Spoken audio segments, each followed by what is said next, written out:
Hello and welcome to another episode of the Maxi-Geek Show.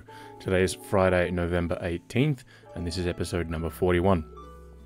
Viewers will have noticed that I wasn't online last week for this. It's because it was my birthday, and I spent time just, enjoying that day. So, yeah. It's been, 2 weeks since we did this last, so there's a bit more news that I'm going to go through over from that entire period rather than just this week. But we're going to get through it. Now, do bear in mind there is obviously a lot less news than you may normally see like during the regular months.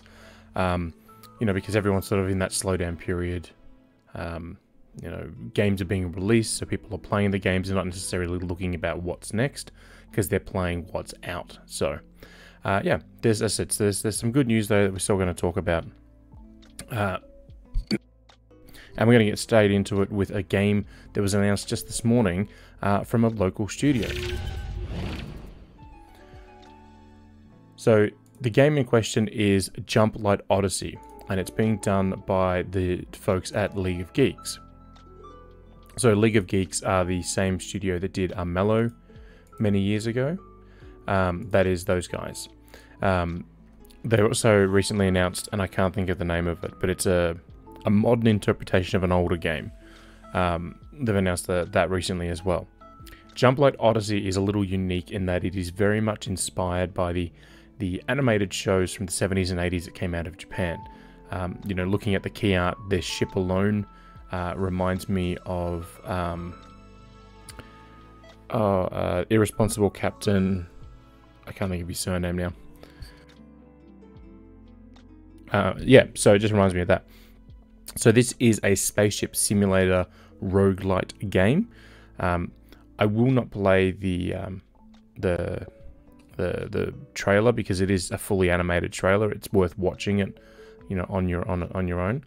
But the big thing is that you're in control of this ship called the Jump Light Starship, and your planet is invaded and essentially destroyed, and your ship is perhaps the only ship to escape.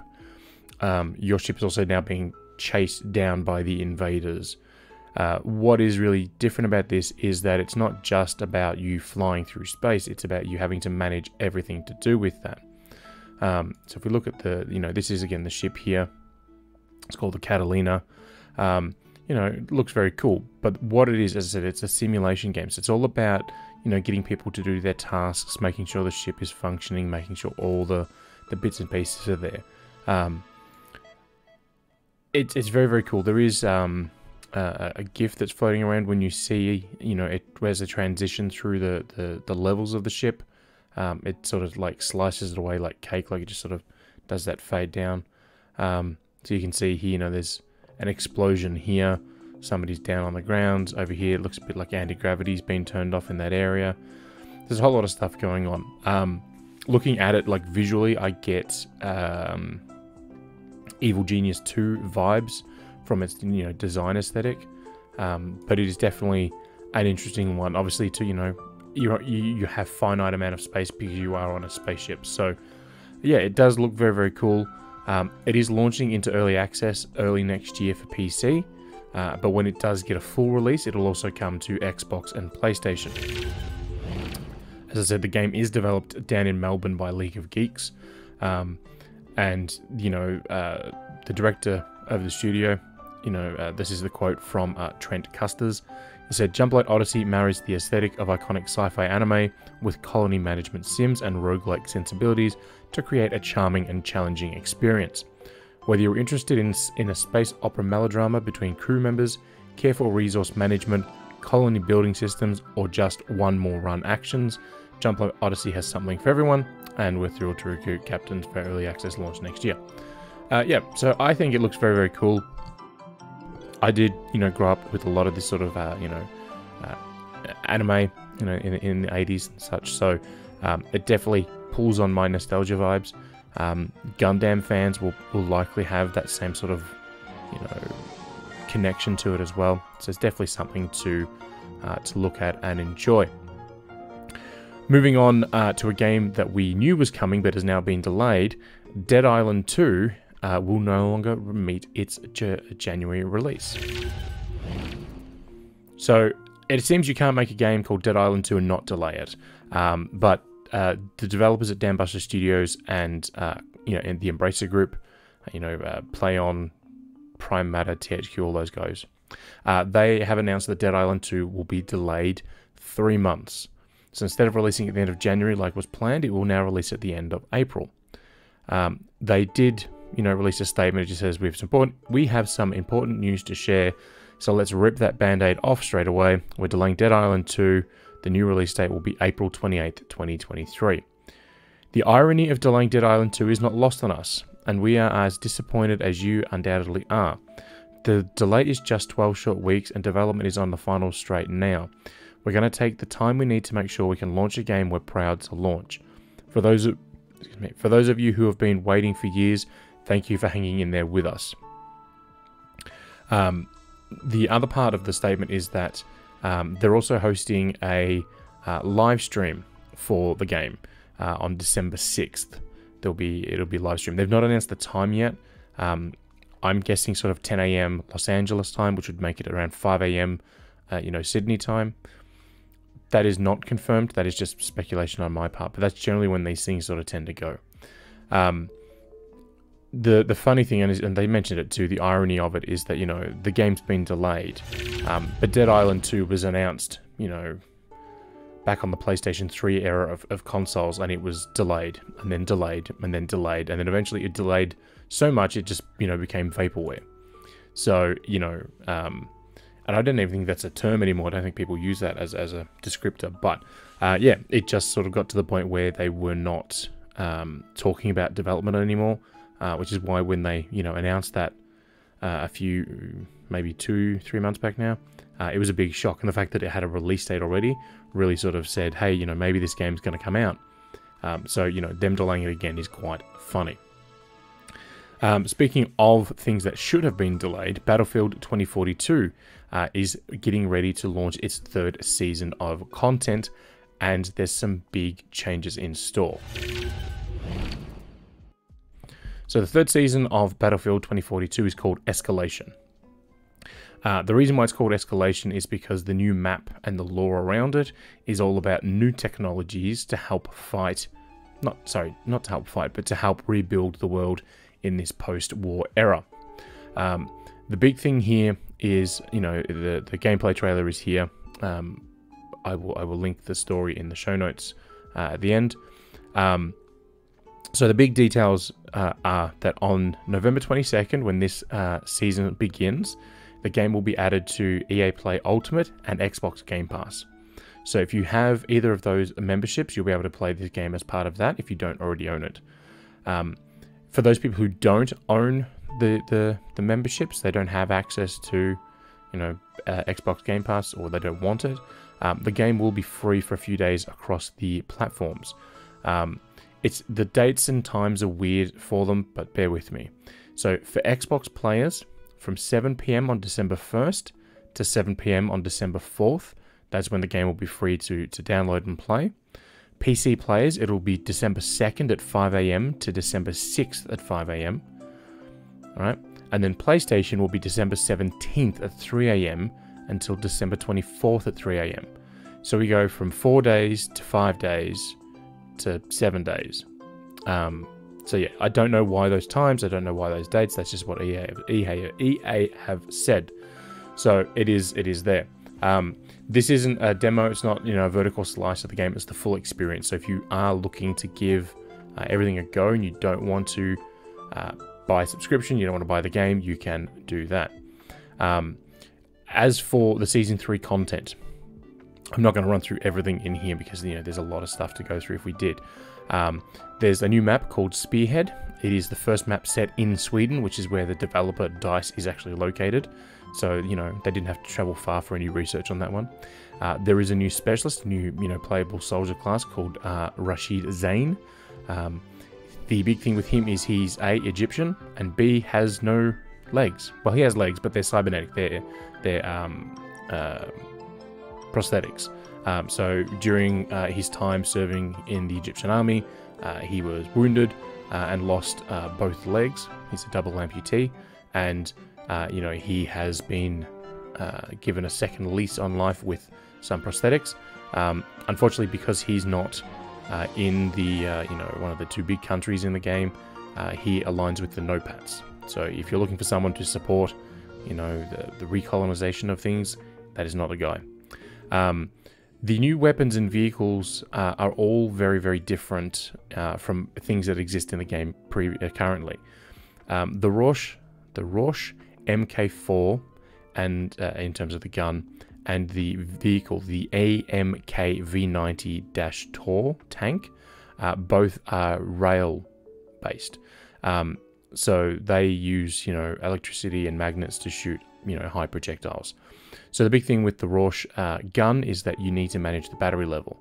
The longer you charge a shot, the more battery you use. And if you use too much battery, you'll run out quickly. You won't be able to fire it. The tank, however, is very, very different because it has 2 distinct modes. So the first mode is that, you know, you can race around the map as normal, fire the railgun. It's all pretty standard stuff.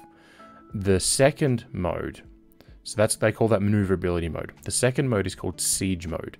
And what it does is it lowers itself down. It basically parks itself wherever you activate the mode.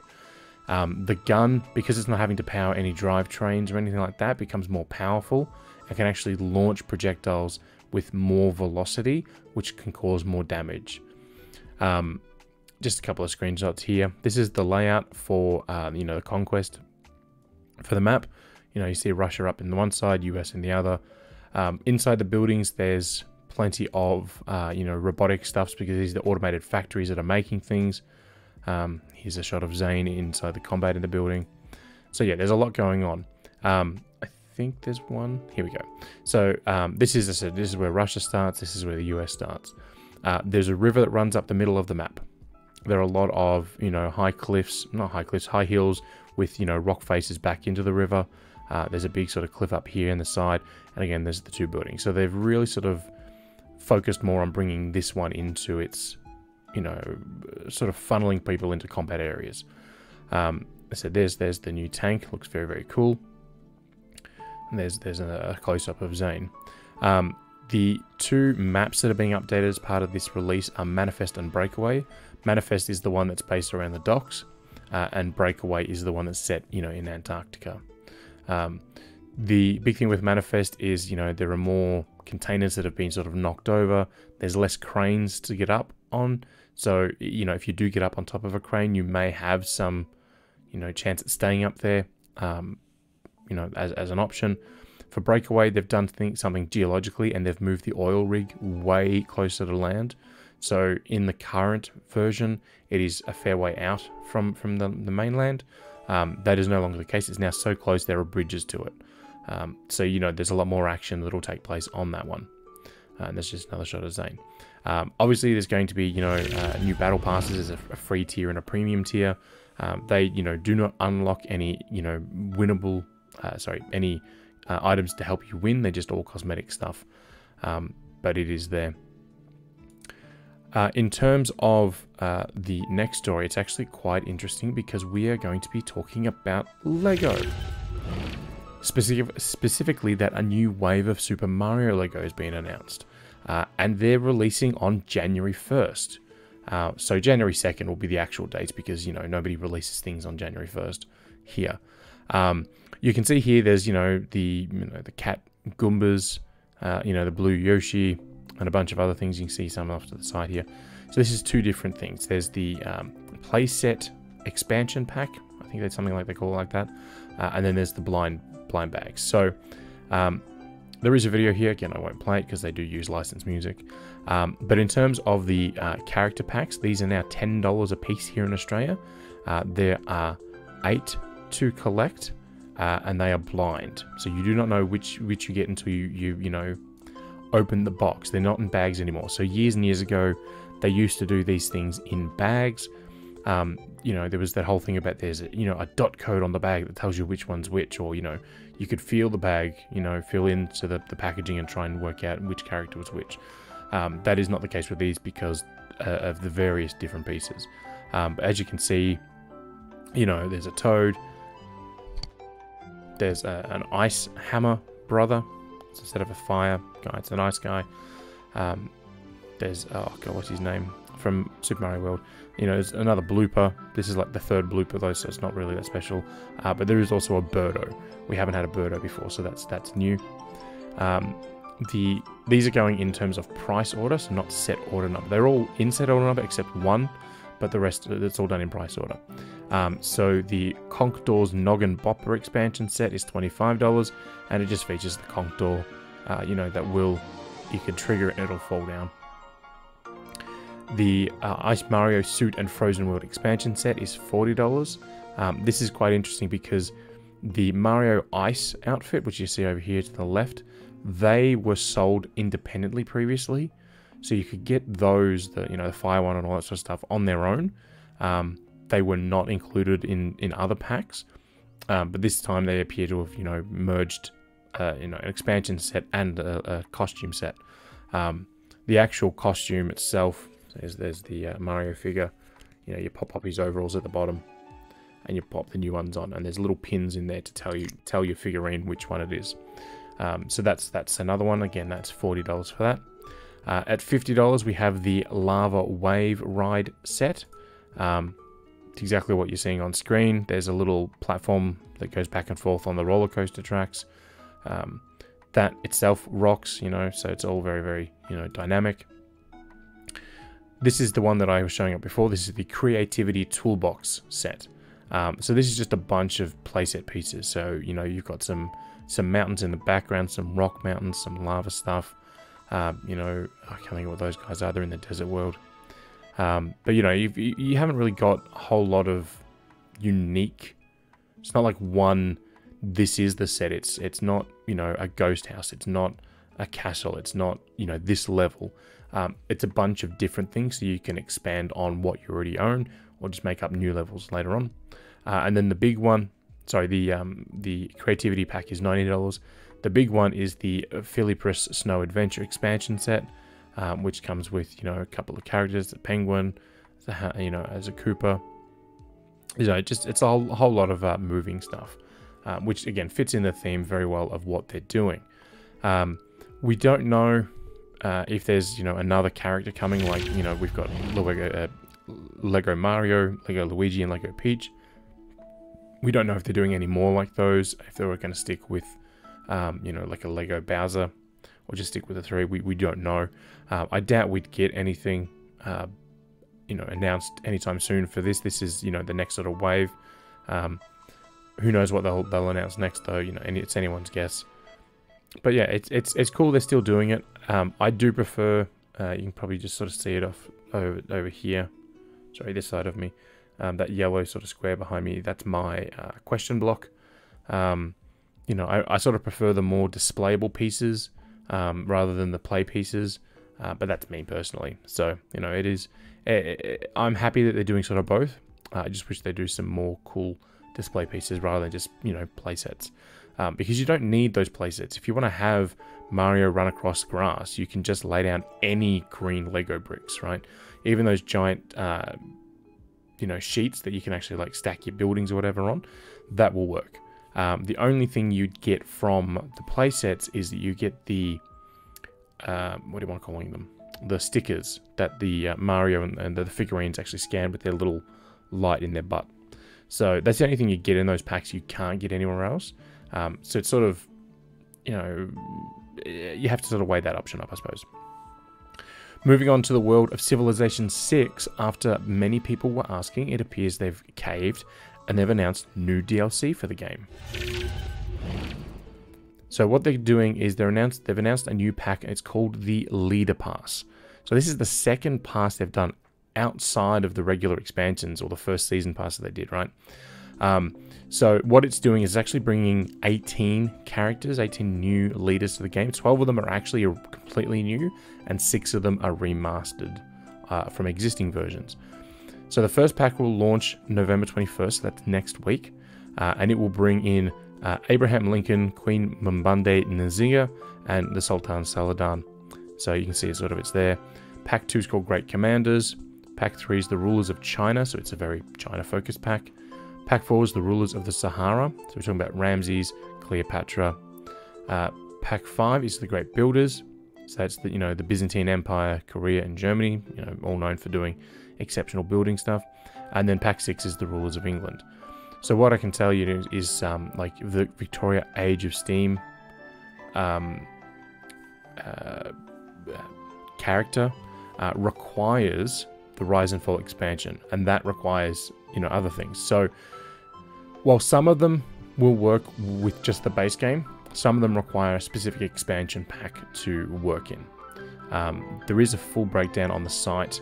I don't have the link here at the moment.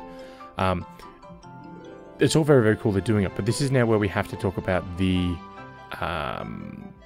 pointless restriction, I suppose, is probably the better way to phrase it. This content is only available for the PC build and the mobile game.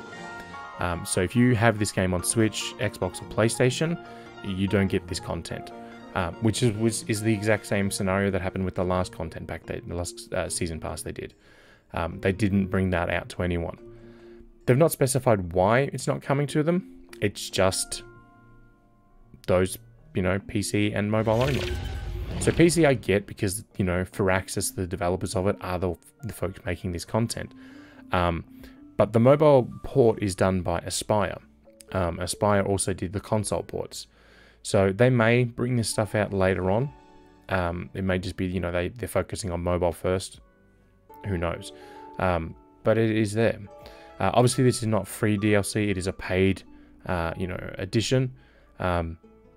And the other thing too is all the packs will be available by the end of March next year. So essentially, every 3 or 3.5 weeks, there should be a content drop, if not more than that. Moving on out of the world of civilization, we're heading away from that into the world of monsters with The Witcher 3. Hey Tabs, yeah, that's the other thing too is, so Tabs just brought it up in the chat that mods for the PC build mean that, essentially any scenario you could possibly imagine probably already exists somewhere, whereas on consoles, you're limited to whatever the official, content is provided. So, yeah, the fact that it's not there is weird. But as I said, it may just be they're doing PC and mobile first, consoles may come later. Hasn't happened with the other one, but who knows.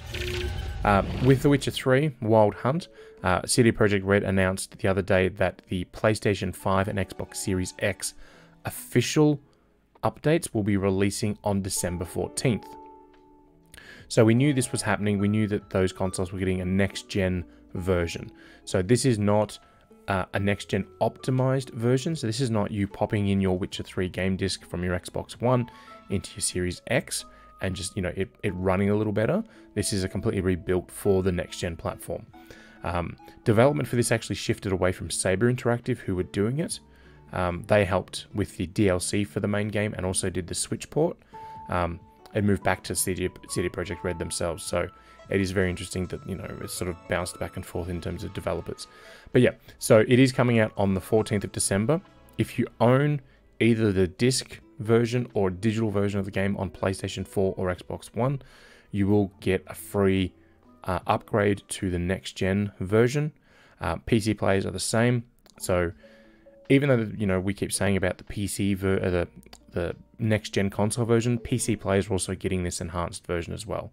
So if you've been playing Witcher 3 on PC, on December 14th, you'll get the upgraded version, which will add in, new effects and all that sort of stuff.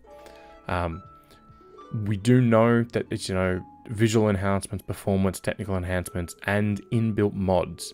So there'll be a bunch of mods they're adding to the game to, fix things up here and there and add new content. In addition, the same day that happens, so these games will get this content as part of it, but the PlayStation 4, Xbox One, and Switch versions of the game will also get new DLC, specifically around items and items from the Witcher TV series and improvements to make the games perform better.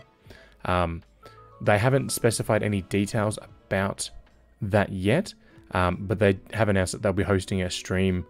I think it's this coming Wednesday. I'll double check it, where they will be talking about and showing off the first gameplay from the next gen console version. So yeah, it is just an interesting thing that they're doing, that, you know, they're finally bringing this out. They did eventually say when, you know, they took over development internally that they were still aiming for this year, but they pushed it back a while. So the fact that they're committing to it is a very, very good thing for me.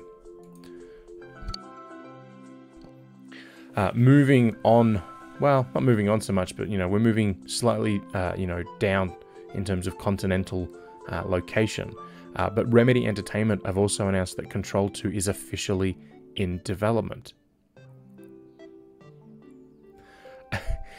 You are right there, Tabs. It is a little weird to say next gen, even though, you know, the consoles are out. Technically, they stopped being next gen the day they launched. But I think it's just an easy or a lazy way of delineating between the two. You know, I can say PlayStation 4 or PlayStation 5. You know, if I say it's a next gen game, you know exactly I'm talking PS5 and Xbox Series. If I say it's a past gen or a last gen console title, you should know that I'm talking, you know, PlayStation 4, Xbox One. But it's not necessarily a simple thing that some people will get without, you know, them having to sort of question it a little bit. So I think it's more just a way, because, you know, the Xbox One and the PlayStation 4 are still having titles released on them, because they're still promoting them. I think that's sort of the easiest way for it. Obviously though, Sony, just because, you know, God of War released last week, Sony are no longer making PlayStation 4 games because God of War Ragnarok was their last one. But yeah, back into the story though. Control 2 is officially in development. So we knew that a new Control game was coming, but that was a multiplayer game. So this is actually Control 2. So earlier in the week, they announced a deal with 505 Games, who helped bring Control to PC back in the day in Xbox. And 505 Games also did the Death Stranding for PC from Kojima. So yeah, we knew they were working on a bunch of things over at Remedy. One of those turned out to be Alan Wake 2. One is the multiplayer game they announced earlier in the year. And the third one that they announced was a thing called Codename Heron. And Codename Heron is officially now Control 2. We don't have a release date. We don't know, you know, how far in development it is. They've just said it's in early stages. Early stages could still mean concepting everything. It could mean, you know, they're building things up, but we don't know. What we do know is that this game will be a PC, PlayStation 5, and Xbox Series X and S game only. So if you are still running on a PS4 or an Xbox One and Control 2 is a game you want, you will not be able to make use of it. Strangely enough, no Switch version for Control 2 via the cloud. I think they learnt that nobody cared about cloud versions of these games on the Switch. But, you know, it is what it is. Don't expect this for a long time. As I said, we have a multiplayer game we know is coming. It was announced ages ago. But Remedy are also now focusing on Alan Wake 2. That'll be their next game that they release. So it's nice that they've confirmed it. I mean, as I said, we knew it was coming because Control did phenomenally well for the developer. So, you know, releasing that and not doing anything more in that universe seemed like a very silly thing to do. But, you know, when they announced the multiplayer game, people thought maybe they're just going to do other things in the world. So, yeah. I won't say how Control ends, because if you haven't played it yet, it's a bit of a spoilery discussion. Staying in the world of weird, but moving away from science and moving into the world of fantasy, Hogwarts Legacy dropped a massive gameplay showcase last weekend. So when I say a massive showcase, it is a 45-minute gameplay showcase. So I will just jump in here. So yeah, so they show off, you know, the Hufflepuff common room. They talk about, you know, the location of things like the greenhouses and the library compared to the, you know, the Grand Hall. They talk about, you know, where, you know, some classrooms are, you know, the sort of the old Skyrim thing that if you can see a place in the distance, you can go there. So they really dive into it. Now, they don't spoil things. They don't start solving puzzles to, you know, undo, you know, the magic of solving them for yourself when you get to play the game. But they do go into that sort of stuff. We won't talk to her. You know, there was a rampant statue back there, or a rampant skeleton back there. We saw that in the first Fantastic Beasts movie. So, yeah, as I said, it is, 45-minute presentation. They did drop a bunch of new screens for the game as well. Now, of course, this is set, I think it's about 100 years before Harry Potter, 120 years, something like that. So there's no Voldemort. Dumbledore's not a headmaster here. The only thing that is in this game that, is in the other Harry Potter games and the books and movies is, the House Ghost, Nearly Headless Nick, the Fat Friar, all that sort of stuff, and Peeves. Peeves is the ghost, the poltergeist, so he's still around. So this game is coming out on February 12 for PlayStation 4 and 5, Xbox Series X and S, and Xbox One and PC, and then Switch is getting the game later in the year. The Switch version is a bit of a weird one because they announced that sort of randomly. But, this is Avalanche Software. That always gets me. Avalanche Studios is doing Just Cause. That's the Just Cause developer. Avalanche Software is the Disney Infinity folks. Very, very similar names. I'm always getting them mixed up. But yeah, it looks very, very cool. If you're into that, definitely give it a watch. As I said, they do not spoil anything. They don't start talking about, major characters or plot points. It's more just this is the castle, this is the world, and this is what we focused on. So it's just something to look into. Moving into the world of Just Dance, we actually have some new information about this game. So they've released a bunch of information about the songs. We now know that the game will offer online multiplayer, something the series hasn't done before. But in addition to that, they've also included a bunch of accessibility features. One of the biggest ones is that the game now features a bunch of songs that have seated dance moves. So you can see here, this is somebody in a wheelchair. You don't have to be in a wheelchair to do this. You can just stay seated on the couch. If you're somebody who has issues with colors, there's now color accessibility.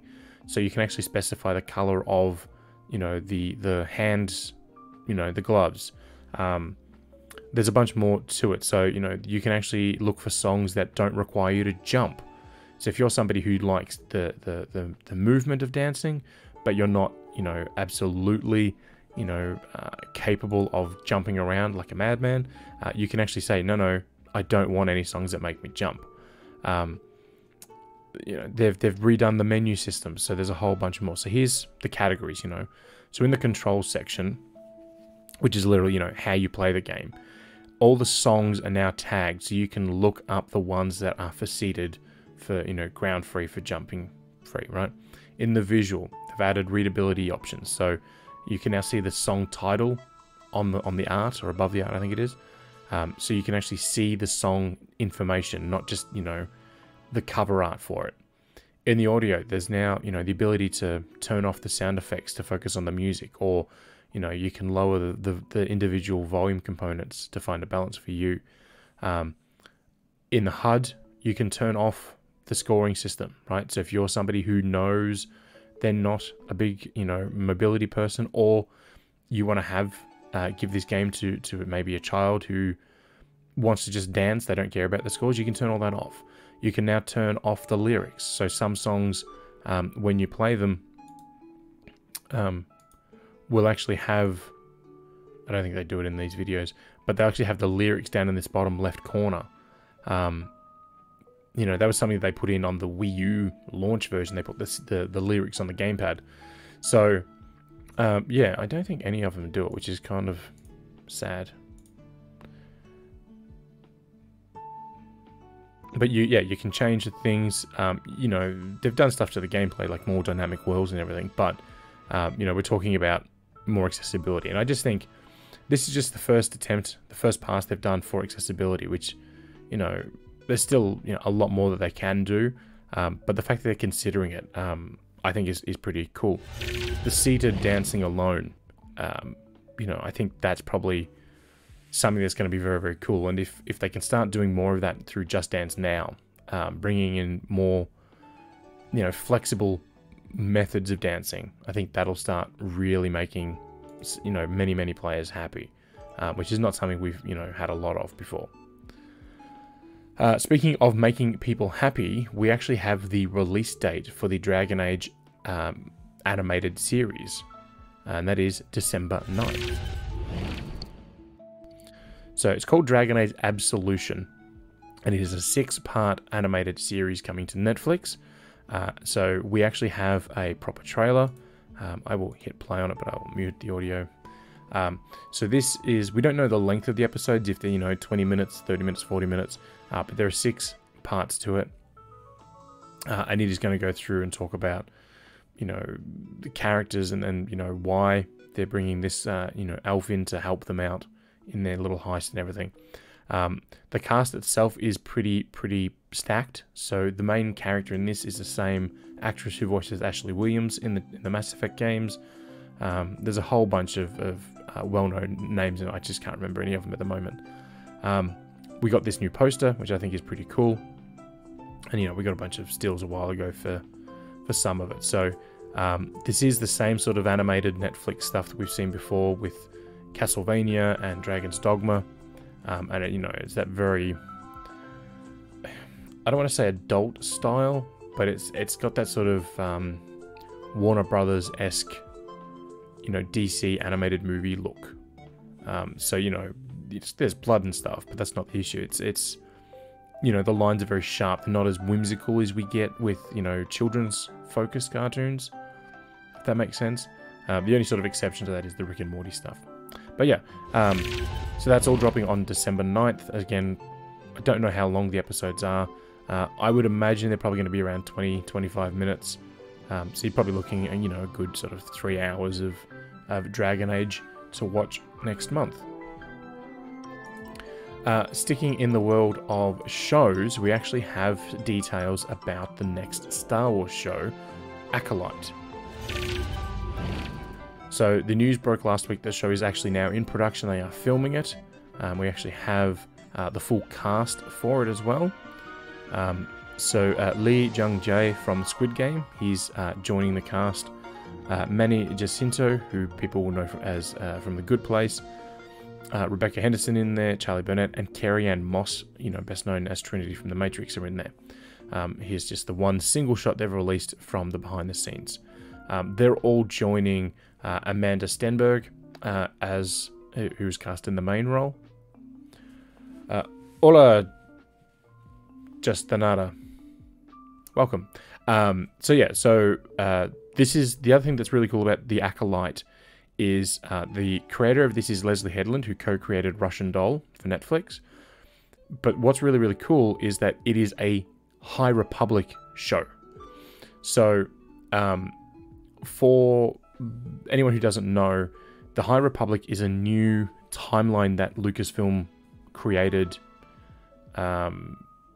probably 3 years ago is when they sort of announced it, and then, a year and a half ago is when the first books and comics started dropping. The next sort of wave dropped late last year and early this year. So what is very, very cool about the High Republic is it is set some 250 odd years before the Phantom Menace. So there's no Obi-Wan Kenobi, there's no Anakin Skywalker, there's no Palpatine, there's no Trade Federation, invading Naboo. None of that exists here. The only character from the Skywalker saga, if you will, that exists in the High Republic is Yoda. But Yoda is not the Grand Master of the Jedi Order in this, right? He's 650 years old at this point, right? So he's not the head of the Order. He's not that. The High Republic, there's a bunch of books. There's a bunch of comics for it. There's, young adult books. There's children's books.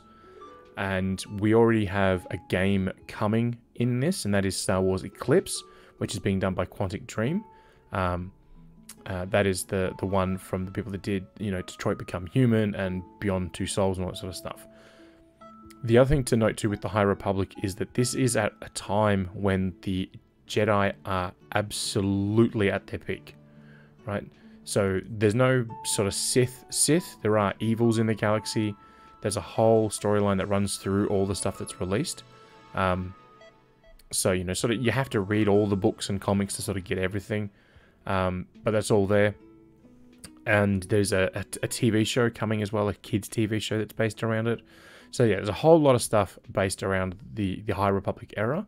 But this will be the first time we see the show or the High Republic time period in live action, which I think is very, very cool because, you know, we've seen, you know, The Mandalorian takes place a few years after the events of Return of the Jedi. Andor, which is, you know, currently airing, that is set, what is that set, 5 years, 5 or 6 years before the events of A New Hope. You know, the Clone Wars animated series is set, you know, between episodes 2 and 3. The Ahsoka show that's in production, that is going to be set after Return of the Jedi. We don't know how close to after that, because we don't know if this is before she meets up with Din in The Mandalorian or after that. You know, we'll have to wait and see. Obviously, the Obi-Wan Kenobi show was set 10 years after the events of Revenge of the Sith, so episode 3. So yeah, so we've seen various different takes on the Skywalker period of the, you know, galaxy far, far away. But this is the first time we're seeing, you know, a period before then.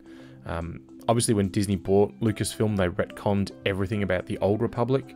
So Knights of the Old Republic 1 and 2 and the Old Republic MMO.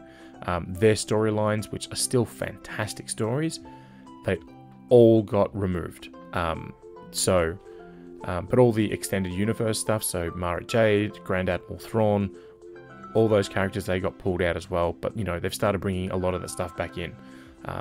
So Grand Admiral Thrawn was in Star Wars Rebels, which is about 3 years before A New Hope. And that's who Ahsoka is now looking for in her show. She's trying to find Grand Admiral Thrawn.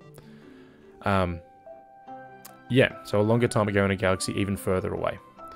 But yeah, so you know, it could be very, very cool, especially just because it is, you know, there's new races and new planets we've never seen before, because, you know, a planet could have blown up 50 years before the Phantom Menace, you know, and they don't talk about it because of why it blew up, right? There's all that sort of stuff that they could get into with this. But yeah, I think it's very, very cool. We'll just have to wait and see how it all shakes out, because it is going to be one of those interesting releases. Moving on, we actually have some anime sword fighting game news, specifically a release date for one and the announcement of another.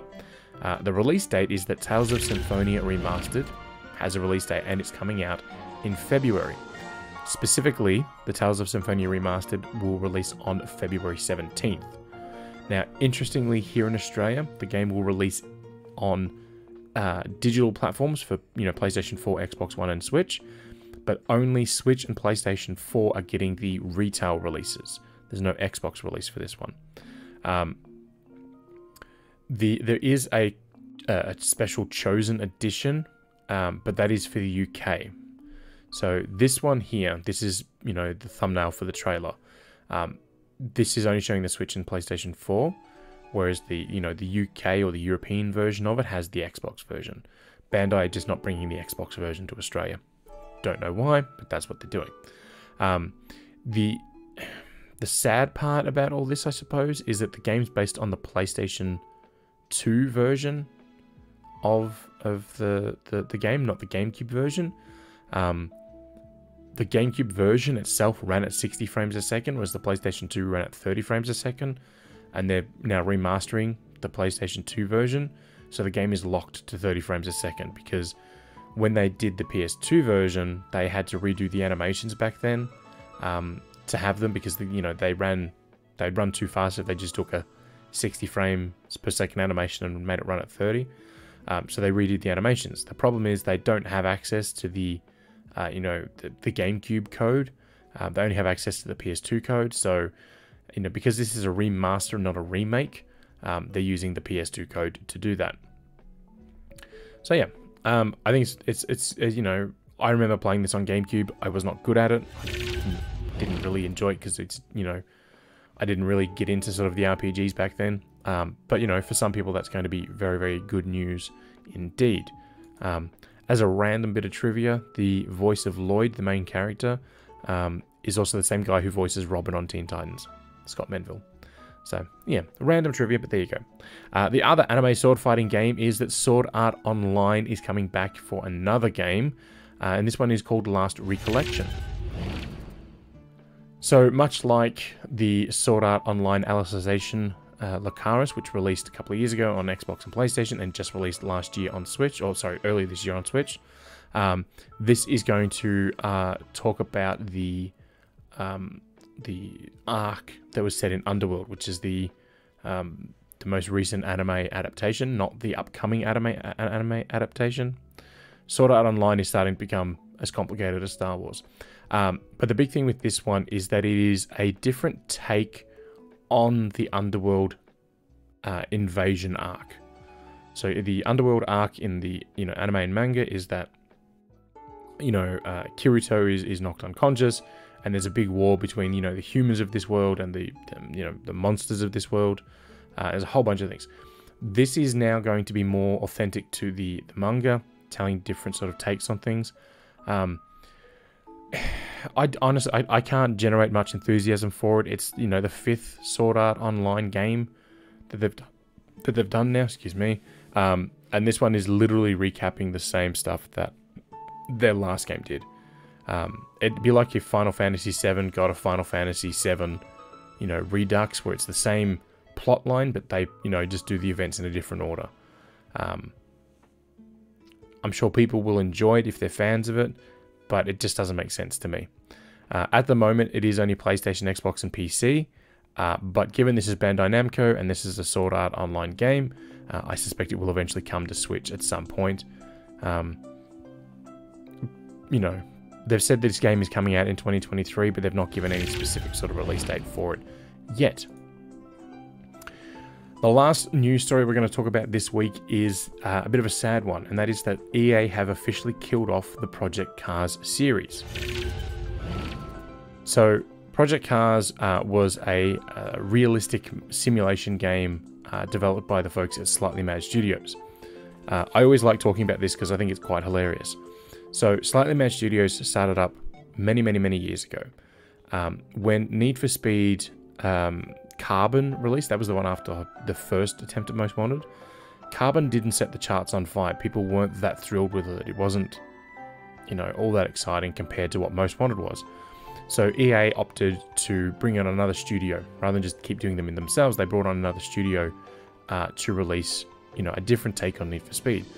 And that is where we got Need for Speed Shift, which was the more street scene racing, the realistic sort of style of racing. Shift did fairly well. Then they took 2 years to make their next game, which was Shift 2. And we had Undercover was the one in between those, which was more of that traditional, city style racing. Shift 2 didn't do as big as Shift 1 did, but it still did decent numbers, right? But EA were like, cool, we've tried this now, we've done two of this sort of game. People aren't really digging it the way they did Most Wanted, so we're going to reboot that sort of style of game. They did that by giving the series to Criterion, but after Shift 2 release, that is when we got The Run, which was perhaps one of the worst Need for Speed games. But yeah, so we got The Run, and then we got Hot Pursuit and Most Wanted from Criterion before it handed off to Ghost Games, and now it's back with Criterion, the whole thing. But yeah, so EA got Slightly Mad Studios to make them some Need for Speed games. They did okay, but didn't set the charts on fire the way they wanted to, so they said, thanks, we're moving on in a different direction. Slightly Mad Studios took the money they made from that and invested it into the Project Cars, series. That game was basically crowd-funded before crowdfunding was a thing, but the big thing was that, if you were a big contributor, you could actually help shape development by playing builds of it. Project Cars released, it did really, really well. Project Cars 2 released, it did even better. Like, it smashed records. And Bandai Namco were the publishers of that. Just before Project Cars 3 released, Codemasters bought Slightly Mad Studios. Project Cars 3 sort of left the realistic simulation racing behind and went for more of an arcadey version of it. So it's still, track-based, it's all that sort of stuff. But it's kind of like if Forza Horizon was on the Forza Motorsport, tracks only, that's sort of what Project Cars 3 was. So what they did is, they released Project Cars 3, it didn't really do so well. But because they were owned by Codemasters then, when EA bought Codemasters, they got control of Slightly Mad Studios. which I just think, again, is the most hilarious thing ever. But the Project Cars brand was still being, supported by the studio. But out of nowhere, EA said, nope, we're basically disbanding the team. We're cancelling the license. We're not making any more of these games. The reason why it's so sad is because Codemasters had F1, Dirt, and Grid. Excuse me. Those were the 3 series that they were doing, on a pretty consistent basis. So, the Formula 1 series was every year. The Grid series and the Dirt series tended to alternate back and forth. They also tried things like not Evolution. That was that weird racing game. It didn't do well at all. People didn't like it. But they tried other car series. But that's generally what they were doing. So Project Cars was like their super realistic racer, right? That's what the plan was. The problem is with, the 4 brands from Codemasters plus Need for Speed plus Burnout, EA now had 6 different car games, like car brands. And I think they just looked at Project Cars as, the only one that wasn't an arcadey, easily accessible brand, and decided to get that stuff out of there. I don't know why. They didn't specify specifically. They just, did the general statement. So, Games Industry Biz was the people that got the statement by EA, and it literally just says, today we announced internally an update to our racing portfolio. Following an evaluation of the next Project Cars title and its longer-term growth potential, we've made the decision to stop further development and investment for the franchise. Decisions like this are very hard. We're, helping the developers, blah, blah, blah, blah, blah. It's one of those things where it doesn't make a whole lot of sense to me personally that they've done this. If anything, I would have thought they'd have axed the Grid series before they did this, because Grid is very much Need for Speed without the open world. As I said, they've got Formula 1, which is, a very niche racer. As much fun as those games can be, it doesn't appeal to the vast majority of racing guys. Gran Turismo and Forza Motorsport, they do very well because Gran Turismo releases every sort of 6 years.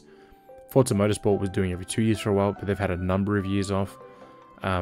So we tend not to get realistic racing games all that frequently.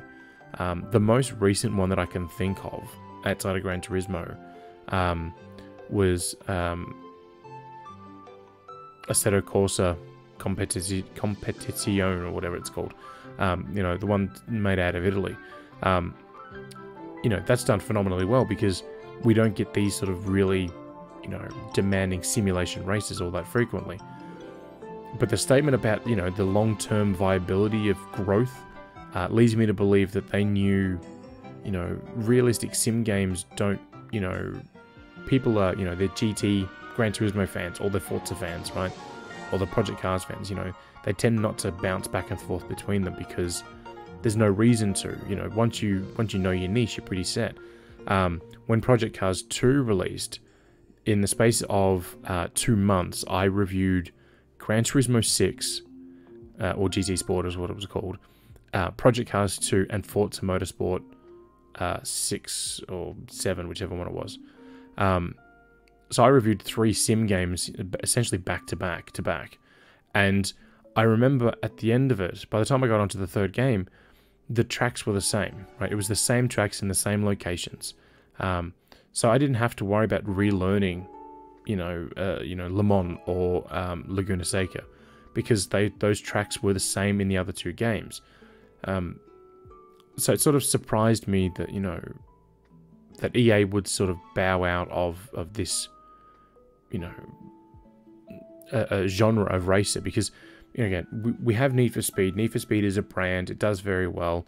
The new one, this will be the first one in a couple of years. It's out in a few weeks. It should do pretty well across the board.